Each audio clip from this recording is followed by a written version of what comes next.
Hello साथियों, मैं doctor शरीफ prep academy के इस यूट्यूब चैनल पर आपका स्वागत करता हूं।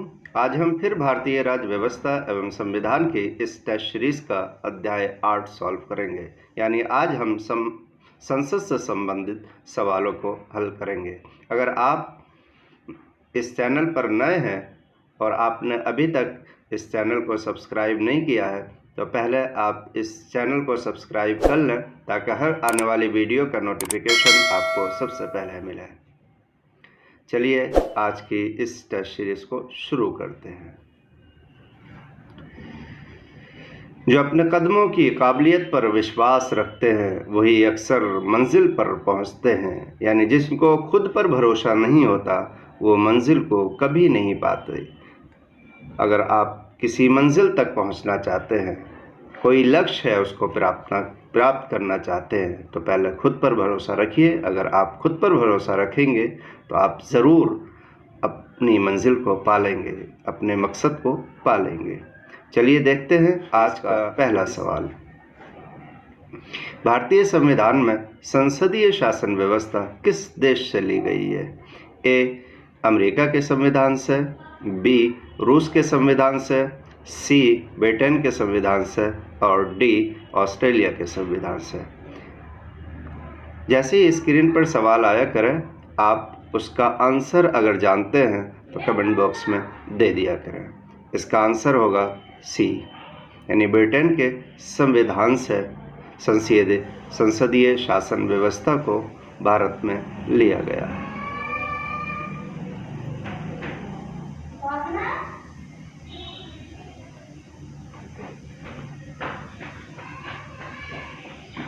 अगला सवाल है, लोकसभा के निर्वाचित सदस्यों की अधिकतम संख्या कितनी है? ए 530, बी 545, सी 540 और डी 550। पूछ क्या रहा? लोकसभा के निर्वाचित सदस्यों की अधिकतम संख्या। तो इसका आंसर होगा डी 550। लोकसभा में अधिकतम संख्या 552 थी, लेकिन आज वो भी 550 ही रह गई है।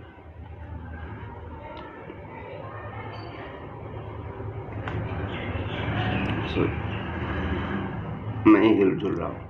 संविधान के अनुच्छेद 81 के अनुसार लोकसभा की अधिकतम संख्या 552 थी, लेकिन आज 552 नहीं है। अब अधिकतम संख्या भी 550 है। पहले जो एंग्लो इंडियन से 2 सदस्यों को लिया जाता था, अब संविधान संशोधन अधिनियम 104 के तहत इसे समाप्त कर दिया गया है। यानी केंद्र में लोकसभा में 2 सदस्यों को और प्रांतों में यानी राज्य में 1 सदस्य एंग्लो इंडियन से लिया जाता था। अब संविधान के 104वें संविधान संशोधन के तहत ये रिजर्वेशन खत्म कर दिया गया है। राज्यों से 530 सदस्य और केंद्र शासित क्षेत्रों से 20 सदस्य हो सकते हैं। लेकिन वर्तमान में जो लोकसभा में निर्वाचित सदस्यों की संख्या है वो 543 है। 530 राज्यों से और 13 केंद्र शासित प्रदेशों से लिए जाते हैं। अगला सवाल है,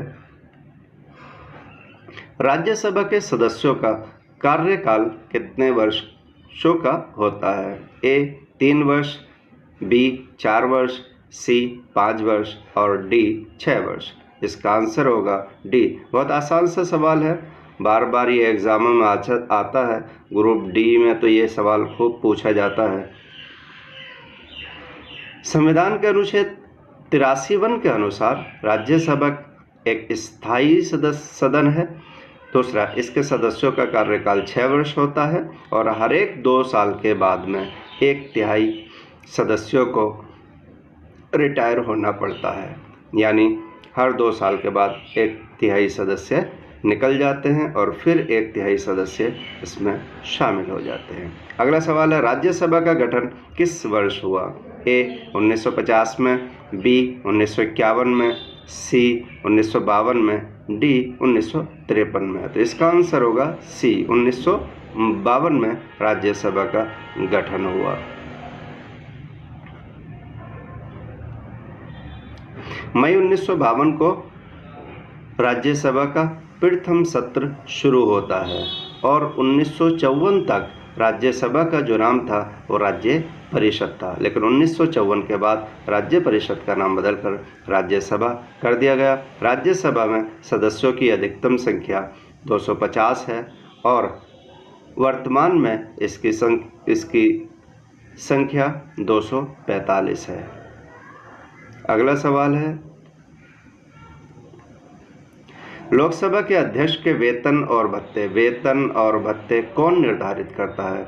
ए राष्ट्रपति, बी वेतन आयोग, सी मंत्रिमंडल, डी संसद। इसका आंसर होगा डी संसद लोकसभा के अध्यक्ष के वेतन और भत्ते निर्धारित करता है। संसद ही लोकसभा के अध्यक्ष, उपाध्यक्ष, राज्यसभा के अध्यक्ष और उपाध्यक्ष का वेतन और भत्ते निर्धारित करता है संविधान के अनुच्छेद 97 के अनुसार। इसका उल्लेख संविधान की दूसरी अनुसूची में भी किया गया है। तो लोकसभा के अध्यक्ष, उपाध्यक्ष और राज्यसभा के अध्यक्ष और उपाध्यक्ष का वेतन संसद निर्धारित करता है। अगला सवाल है, भारत के नियंत्रक एवं महालेखा परीक्षक की नियुक्ति कौन करता है? यानी कैग की नियुक्ति कौन करता है? ए राष्ट्रपति, बी लोकसभा का अध्यक्ष, सी योजना आयोग, डी वित्त मंत्री। इसका आंसर होगा ए राष्ट्रपति, यानी कैग की नियुक्ति राष्ट्रपति करता है। कैग के बारे में संविधान के अनुच्छेद 148 के अनुसार भारत का एक नियंत्रक एवं महालेखा परीक्षक होगा जिसकी नियुक्ति राष्ट्रपति करेगा। ये संघ और राज्यों के लेखाओं का परीक्षण यानी जांच करना और अपनी रिपोर्ट संघ में राष्ट्रपति को और राज्य में राज्यपाल को सौंपता है। यानी कैग जो है, कैग का मुख्य काम क्या है? राज्यों के और संघ के लेखाओं का परीक्षण करना और उनकी रिपोर्ट पेश करना। उनकी रिपोर्ट केंद्र में राष्ट्रपति को और राज्यों में राज्यपाल को सौंपना। अगला सवाल है, भारत के नियंत्रक एवं महालेखा परीक्षक की रिपोर्ट की समीक्षा करने वाली संसदीय समिति ए प्राक्कलन समिति, बी प्रबंध समिति, सी लोकलेखा समिति और डी इनमें से कोई नहीं। इसका आंसर होगा सी लोकलेखा समिति, यानी जो कैग ने अपनी रिपोर्ट पेश की है उसकी भी समीक्षा की जाती है लोकलेखा समिति के माध्यम से। लोकलेखा समिति संसद की सबसे पुरानी समिति है, यानी इसको 1921 में बनाया गया था और इसमें 15 सदस्य लोकसभा से और 7 सदस्य राज्यसभा से शामिल होते हैं। अगला सवाल है, किस सदन का अध्यक्ष उस सदन का सदस्य नहीं होता है? ए लोकसभा, बी राज्यसभा, सी विधानसभा और डी विधान परिषद। बहुत आसान सा सवाल है, बार बार एग्जामों में पूछा भी जाता है। आंसर होगा बी राज्यसभा। राज्यसभा का जो सभापति होता है या अध्यक्ष होता है वो उपराष्ट्रपति होता है और उपराष्ट्रपति राज्यसभा का पदेन सदस्य होता है। संविधान के अनुच्छेद 54 के अनुसार उपराष्ट्रपति राज्यसभा का पदेन सभापति होता है, यानी जो भी उपराष्ट्रपति होगा वही राज्यसभा का अध्यक्ष या सभापति होगा। अगला सवाल है, संसद के किस सदस्य द्वारा प्रस्तुत प्रस्ताव को लोकमत का अविलंबनीय विषय मानते हुए जो चर्चा की जाती है उसे क्या कहते हैं? ए स्थगन प्रस्ताव, बी अविश्वास प्रस्ताव, सी कटौती प्रस्ताव, डी उपर्युक्त में से कोई नहीं। इसका आंसर होगा ए स्थगन प्रस्ताव। स्थगन प्रस्ताव किसी भी सदन में पेश किया जा सकता है, लाया जा सकता है और इस प्रस्ताव को कम से कम 50 सदस्यों की सहमति होना ज़रूरी है और अध्यक्ष की अनुमति से ही लाया जा सकता है। यानी पेश करने से पहले कम से कम 50 सदस्यों की सहमति ज़रूरी है और फिर अध्यक्ष की अनुमति पहले ज़रूरी है। अगला सवाल है, मंत्रिपरिषद में शामिल नहीं है। मतलब एक कोई ऐसा होगा जो मंत्रिपरिषद में शामिल नहीं है, वो हमें पहचानना है, बाकी शामिल है। ए कैबिनेट मंत्री, बी राज्य मंत्री, सी कैबिनेट सचिव, डी स्वतंत्र प्रभार मंत्री। बहुत आसान सा सवाल है, मंत्री लिखा हुआ है, दिमाग लगा लो, सी में नहीं है तब भी आंसर आ जाएगा। मंत्रिपरिषद में जो शामिल होते हैं उनमें प्रधानमंत्री शामिल होते हैं, कैबिनेट मंत्री शामिल होते हैं, राज्य मंत्री और राज्य मंत्री, स्वतंत्र प्रभार और उप मंत्री, ये सारे मंत्री शामिल होते हैं। बहुत आसान सा सवाल है, कई बार वनडे एग्जाम में पूछा जाता है। अगला सवाल है, निम्न में से कौन सा संसद से संबंधित नहीं है? आहूत करना, बी सत्रावसान करना, सी विघटन करना, डी बर्खास्त करना। तो पहले यहाँ समझना होगा क्या है, तो इसका आंसर होगा, पहले इसका आंसर होगा डी बर्खास्त करना। आहूत करना ये भी संसद से संबंधित है, और सत्रावसान करना और विघटन करना, यानी संसद में जो संसद के सत्र होते हैं उन्हें बुलाया जाता है, राष्ट्रपति की पावर से संबंधित है ये, यानी संविधान का अनुच्छेद 85 के अनुसार राष्ट्रपति संसद के प्रत्येक सदन को अधिवेशन के लिए बुला सकता है, उनके अधिवेशनों को सत्रावसान कर सकता है। और सत्रावसान करना मतलब अगर अधिवेशन चल रहा है तो उसको ख़त्म कर देना, परमानेंट नहीं। और लोकसभा का विघटन करना, विघटन करने का मतलब है लोकसभा जो चल रही है तो उसको समाप्त कर देना, ख़त्म कर देना। लेकिन यहाँ अगर सत्र चल रहा है तो उसको समाप्त करना। और आहूत करना मतलब सत्रों को बुलाना। अगला सवाल है, लोकसभा में किसी विधेयक को धन विधेयक के रूप में कौन प्रमाणित करता है? ए राष्ट्रपति, बी वित्त मंत्री, सी रक्षा मंत्री और डी लोकसभा का अध्यक्ष। ये है रक्षा मंत्री। ज़्यादा लिखने की ज़रूरत भी नहीं है चूँकि इसका आंसर होगा डी। लोकसभा का अध्यक्ष जो होता है वही ये निर्धारित करता है कि धन विधेयक कौन सा विधेयक धन विधेयक है और कौन सा नहीं है। और जो लोकसभा का निर्णय होता है वही अंतिम निर्णय होता है।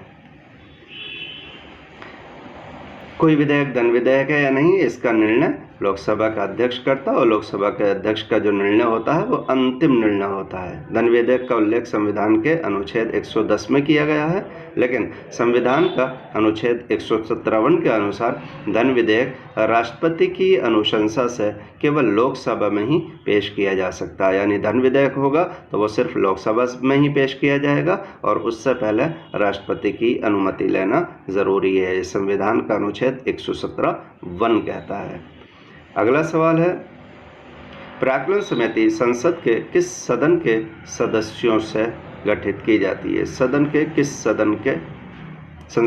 सदन के सदस्यों से गठित की जाती है? ए दोनों सदनों के सदस्यों से, बी राज्यसभा के सदस्यों से, सी लोकसभा के सदस्यों से और डी उपरोक्त में से कोई नहीं। इसका आंसर होगा सी लोकसभा के सदस्यों से ही प्राक्कलन समिति गठित की जाती है। प्राक्कलन समिति में 30 सदस्य होते हैं और ये सबसे बड़ी संसदीय समिति होती है। इसके सभी सदस्य लोकसभा से चुने जाते हैं और इस समिति को प्राक्कलन समिति की जुड़वा बहन भी कहा जाता है। इन दोनों समिति को यानी लोकलेखा समिति और प्राक्कलन समिति को जुड़वा बहनें कहा जाता है। अगला सवाल है, संसद के किस सदन में मुख्य विपक्षी दल की मान्यता प्राप्त करने के लिए उस दल के कितने सदस्य होने चाहिए? ए सदन की कुल सदस्य संख्या का 2/3, बी सदन की कुल सदस्य संख्या का 1/3, सी सदन की कुल सदस्य संख्या का 1/6 भाग और डी सदन की कुल सदस्य संख्या का 1/10 भाग। इसका आंसर होगा डी। विपक्षी दल की मान्यता प्राप्त करने के लिए उस सदन के 1/10 भाग प्राप्त करना जरूरी है। संसद के दोनों सदनों में विपक्षी दल जिसकी सदस्य संख्या उस सदन के 110वां भाग के बराबर होनी चाहिए। यानी लोकसभा में 550 सीटें हैं तो 55 सदस्य, और राज्यसभा में 250 हैं तो 25 सदस्य होना ज़रूरी है। तब अगला सवाल है, अनुच्छेद 108 के अंतर्गत लोकसभा और राज्यसभा की संयुक्त बैठक आहूत की जाती है। ए राष्ट्रपति द्वारा, बी लोकसभा स्पीकर द्वारा, सी प्रधानमंत्री द्वारा, डी राज्यसभा के अध्यक्ष द्वारा। इसका आंसर होगा ए राष्ट्रपति द्वारा। हमने पीछे भी बात की थी आहूत करना, तो आहूत करना ये राष्ट्रपति की पावर है संविधान के अनुच्छेद 108 के तहत। जब कोई साधारण विधेयक संसद में पेश किया जाता है और उस पर गतिरोध हो जाता है तो ऐसी सूरत में राष्ट्रपति को ये अधिकार होता है कि वो दोनों सदनों की संयुक्त अधिवेशन बुला सकता है, आहूत कर सकता है। और संयुक्त अधिवेशन की अध्यक्षता लोकसभा का अध्यक्ष करता है। संयुक्त अधिवेशन बुलाने का अधिकार केवल और केवल राष्ट्रपति को ही है। अगला सवाल और ये लास्ट सवाल है, संसद की लोक लेखा समिति का अध्यक्ष नियुक्त किया जाता है लोकसभा अध्यक्ष द्वारा, बी भारत के प्रधानमंत्री द्वारा, सी भारत के राष्ट्रपति द्वारा, और डी राज्यसभा अध्यक्ष द्वारा। इसका आंसर होगा लोकसभा के अध्यक्ष द्वारा। लोक लेखा समिति सरकार के खर्च के लिए सदन द्वारा प्रदान की गई लेखाओं की जांच करती है। क्या करती है? लेखाओं की जांच करती है। लोक लेखा समिति को प्राक्कलन समिति की जुड़वा बहन भी कहा जाता है, जैसे कि मैंने पीछे बताया था। Thank you so much. मेरी कोशिश ये रहती है कि मैं इन सवालों को कम से कम टाइम में सॉल्व करूं ताकि आपका कीमती समय बच जाए। अगर आपको ये वीडियो पसंद आती है, अच्छी लगती है और इस वीडियो से अगर आपको फ़ायदा हो रहा है तो आप इस चैनल को सब्सक्राइब ज़रूर कर लें अगर अभी तक नहीं किया है, और शेयर करना और लाइक करना ना भूलें। मेरी कोशिश है और मेरा वादा भी है कि अगर आप इस सीरीज़ को सॉल्व करते हैं तो किसी भी एग्ज़ाम में, चाहे वो IAS का हो, PCS का हो, SSC, बैंकिंग, रेलवे, पुलिस आदि किसी भी एग्ज़ाम का कोई भी सवाल हो तो वो मिस नहीं होगा इस टेस्ट सीरीज़ से। Thank you so much.